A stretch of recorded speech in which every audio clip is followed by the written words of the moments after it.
তোমরা নিশ্চয়ই জানো খালনার লক্ষ্মী ঠাকুর বিখ্যাত। আমার সেই খালনায় বাড়ি, যাকে লক্ষ্মীর গ্রাম বলা হয়, সেটা হচ্ছে খালনা। চলো তাহলে তোমাদের কিছু খালনার প্যান্ডেল দেখায়। চলো তাহলে ভিডিওটা শুরু করা যাক।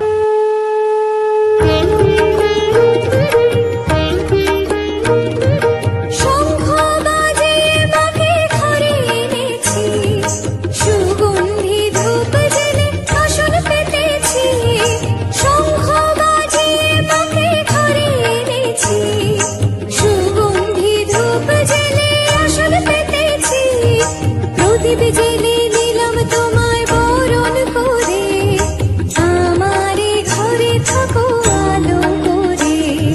প্রদীপ জেলে দিলাম তোমায় বরণ করে, আমারে ঘরে থাকো আলো করে। এসো মা লক্ষ্মী বসো ঘরে, আমারে ঘরে থাকো আলো করে। এসো মা লক্ষ্মী